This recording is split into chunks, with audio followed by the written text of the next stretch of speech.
Друзья, мы находимся в исторической части Казани, Старо-Татарской Слободе. Это самый колоритный музей под открытым небом в Казани. Здесь и сейчас царит атмосфера прошлых веков. Как известно, исторически в этой местности жили татары-мусульмане, которых выселили за Казанский посад после завоевания Казани Иваном Грозным. Начиная с XVI века на протяжении 2 столетий здесь сформировалась татарская слобода со своим укладом жизни. Раньше на этой территории проживали представители татарской интеллигенции, культуры и духовенства. А сегодня здесь сохранились несколько старых мечетей, особняков купцов. Сейчас мы находимся у дома Каушчи. Чем же примечателен этот дом? В конце XIX века уроженец деревни Чувашлы Казанского уезда Казанской губернии Садык Каримов построил одноэтажный деревянный дом близ Юнусовской площади. Он был мастером по производству азиатской обуви и был известен среди мусульман Казани как Каушчи Карим. После революции дом предпринимателя передали под коммунальные квартиры. Правда, в 2003 году выселили всех жильцов, и одно время дом пустовал и разрушался. В 2012 году этот дом был снесен, и сохранилась лишь передняя часть дома. Но татарский художник Марат Яушев реконструировал этот памятник, и сейчас в этом доме находится его мастерская. Этот дом здесь был один из домов так называемого первого обувщика. Садык Каримов, да, первого обувщика, у него были первые мануфактуры, вот эти первые производства, когда уже было на поток поставлена обувь. Вот отсюда это название Каушчи. Этот дом вообще-то в свое время принадлежал моему деду. Деду, бабушке. В свое время он достался им от их родителей. Ну и после 17 года было уплотнение. Превратили в коммуналки. Превратив в коммуналки, мы остались частью этого дома. Ну, со временем, после 90-х, когда упразднили ветхий фонд, он остался в очень таком плачевном разрушенном состоянии. И вот тогда удалось выкупить этот дом. Тогда это было возможно за какие-то небольшие деньги. Никому он был не нужен, ну, потому что вкладывать и реконструировать было нереально. Таким образом, я его охранял лет 10. Не меньше. Ну, а потом нашелся человек, который захотел со мной совместно сделать этот дом, отремонтировать, воссоздать. Ну, вот таким образом он появился вот в таком виде, который вы сейчас знаете. Когда начали проводить экспертизу этого дома, оказалось, что на самом деле он полностью прогнил, и против некоторые вещи нужно было полностью заменять. Оказалось, что там заменить пришлось чуть не 50%, да, в общем-то. Но это такая очень хорошая отчасти копия, да, получилась. Это первое. И что интересно, такие детали. Вот как строили эти дома. Когда мы разбирали этот дом, вместо уплотнителя, пакли, мы нашли бересту. Береста, которая была уложена. Такие технологии я еще не видел. То есть это очень любопытные такие факты. Ну и потом, конечно, мне повезло, что удалось это сделать. Обычно такие вещи очень трудоемкие, очень, как сейчас принято говорить, нерентабельные. То есть построить новый дом значительно легче. Но вот мне удалось.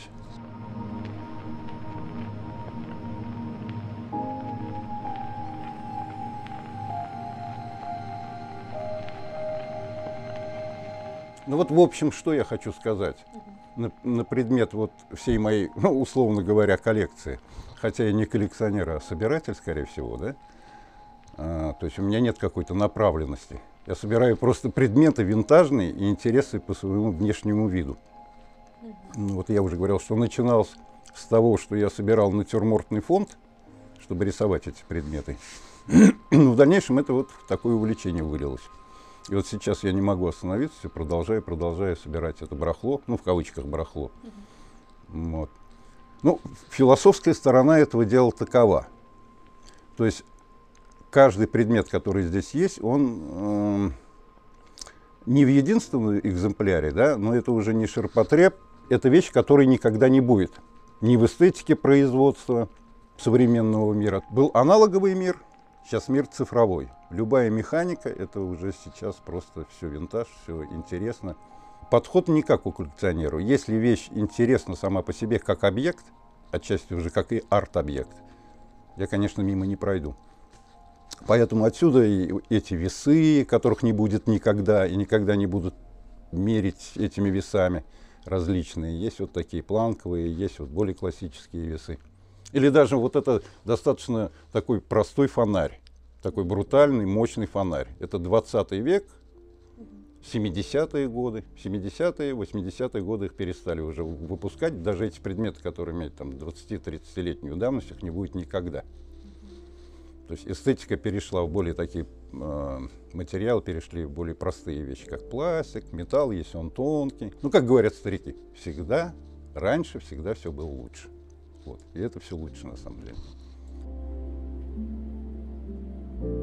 В современном мире вперед выходит исключительно коммерческое искусство. Причем, когда говорят коммерческое, это не в классическом смысле салонное искусство. То есть современное искусство, оно тоже может быть очень и только коммерческое. То есть прежде всего это, конечно, бизнес и такие отчасти деньги голого короля. Ну, мы все помним эту заспиртованную акулу и прочие какие-то арт-объекты, да? Вот я уже говорил о какой-то стагнации в живописи или в современном искусстве, когда из каких-то очень четких критериев искусства, не будем говорить о живописи, а искусство, современное искусство переходит в какую-то такую субъективную реальность, в сообщество каких-то странных экспертов. Никто их никогда не видел и не знает. Просто они выносят какие-то вердикты, и оказывается, что работа стоит десятки миллионов долларов. Это очень странно. С одной стороны, но не странно с другой стороны. Потому что вот в эпоху постмодерна, о котором я уже говорил, в общем-то, все смыслы идут только на успех. Успех в сознании современного человека — это статус и деньги. Вот под этим, в общем-то, под этим ядом находится все общество. И со временем, вот в живописи это только отголоски этого. На самом деле во всем обществе это сложнее все происходит, все больше и больше, и это ни к чему хорошему не приведет.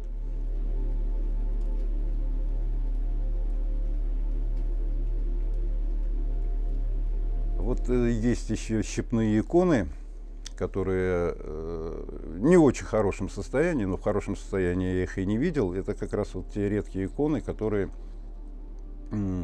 писались богомазами в деревнях. Ну, поскольку на классическую икону дорогим иконописцам возможности не было у крестьян, отщеплялась щепа от бревна, и вот таким образом на такой простой подложке писалась икона, ну, назовем это так, самодеятельными иконописцами, которые были доступны. Такой был почти в любой деревне или один на несколько деревень. И чем интересна эта икона? Во-первых, там они очень душевные, несмотря на то, что примитивные. Вот как раз примитивность дает какое-то, я небольшой знаток православия, но дает какую-то лубковость, такую лубковость, которая, на мой взгляд, есть в православии. Ну вот отголоски 90-х. В том смысле, что это корабельные часы, которые были встроены в переборку. И вот когда уничтожались, видимо, или разграблялись даже какие-то суда наши речные, да. А вот эта сумочка, радикюль так называемый, радикюль моей бабушки. Это, видимо, сумочка, она в очень хорошем состоянии.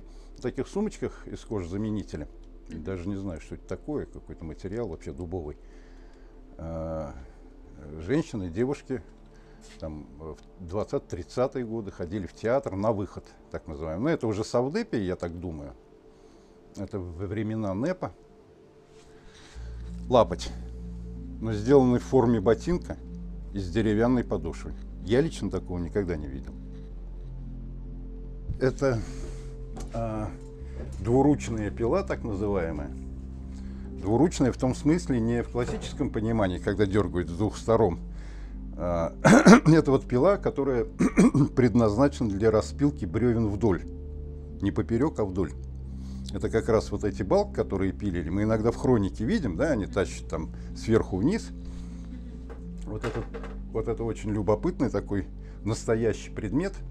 Но тоже, на мой взгляд, это большая редкость. Изразцовая печь, вот что я хочу о ней сказать. На самом деле при реставрации уже не было возможности собрать эту печь в полном ее виде, с какими-то деталями. И на самом деле, врать не стану, это такой своего рода муляж. Собиралась она из 3 печей, чтобы вот этот собрать фриз верхний. Было несколько печей в этом доме. И вот таким образом собрали одну печь. И то, я считаю, это большая удача, что удалось нам это сделать. И вот хотя бы таким способом сохранили вот эту форму, вот эту эстетику, которая была в этом доме. А сейчас это муляж, она не работает как печь, но она стоит как тоже своего рода арт-объект какой-то.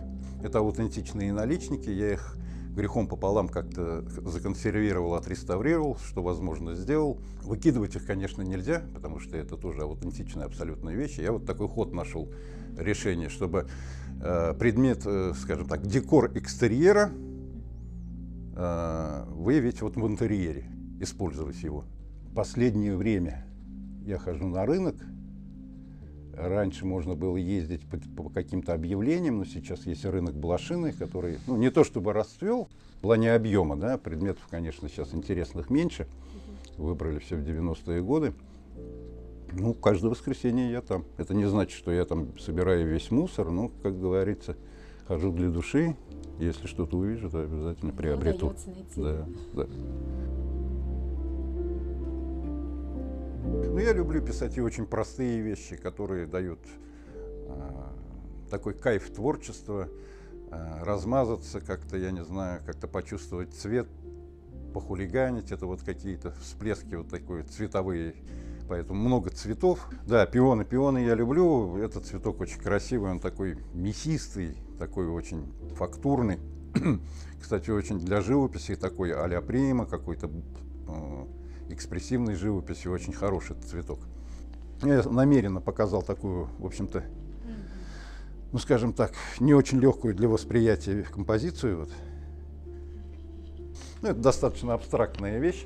Касаемо вот подобных каких-то вещей, я держу на предмет просто какой-то такой эстетики, которая мне напоминает, что можно продолжить эту серию и поработать в этой стилистике. То есть я никогда не работаю в одной стилистике. Мне интересно написать какой-то портрет в реалистической манере. Интересно как-то поработать на разнице материала, что-то позаливать, текстурами как-то поиграть там. Или, скажем, даже что-то сюрреалистическое мазнуть.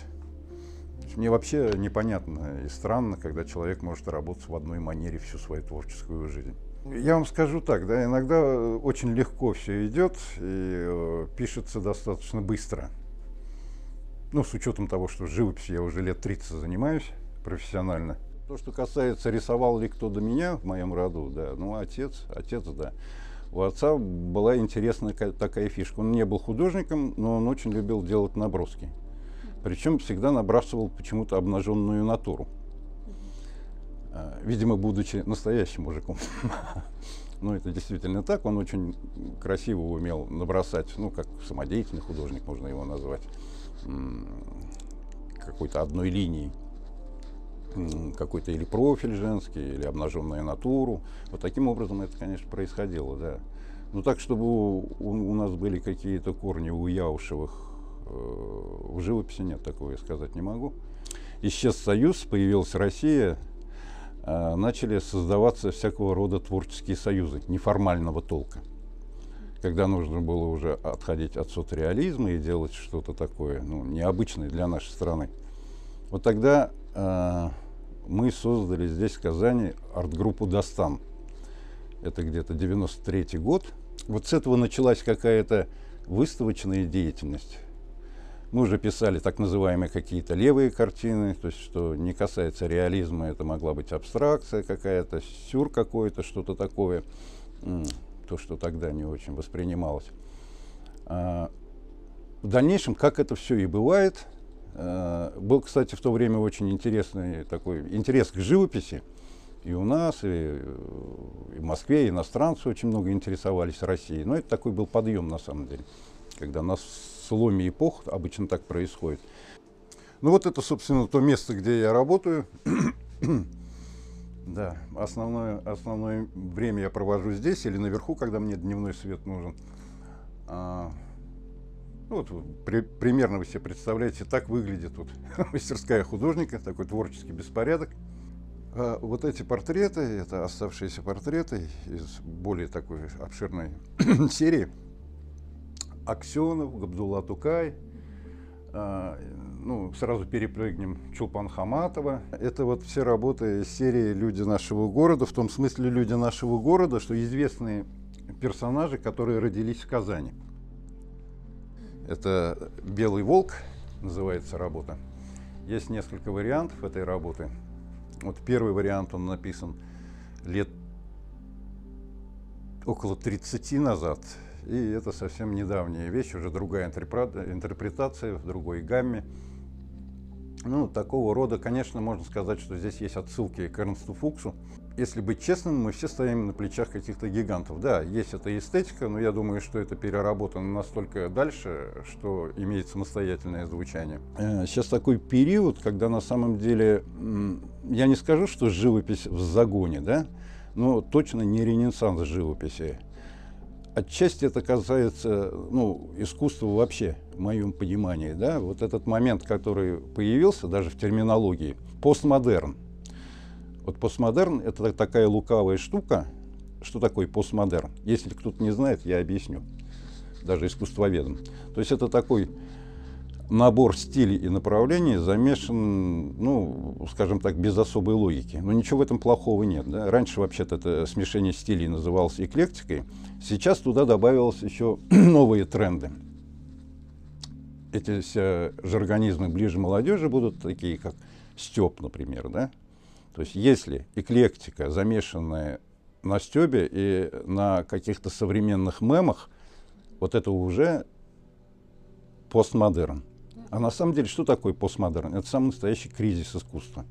Потому что если люди не могут обозначить, что происходит в искусстве сейчас, и говорят постмодерн, значит, они не знают, какой это стиль. То есть нет чистоты стиля никакого, и это, ну, такая стагнация своего рода. То есть что такое постмодерн? Был модерн, а теперь они назвали, что это, собственно, то, что происходит после модерна. То есть в самой формулировке уже закладывается вот эта стагнация. Это я поворчал, в общем, немножко, да? Ну, не так все страшно, потому что потребителем искусства всегда было очень маленькое количество людей. Ну, это нормально, так и должно быть. Современное искусство имеет один очень важный критерий. То, что любой объект, попавший в выставочное пространство, становится искусством. Вот если осмыслить это, то понимаешь, вот всю фейковость вообще современного искусства, она говорит нам: переходите на другие смыслы. Но самое-то плохое в том, что критерии смыслов не обозначены.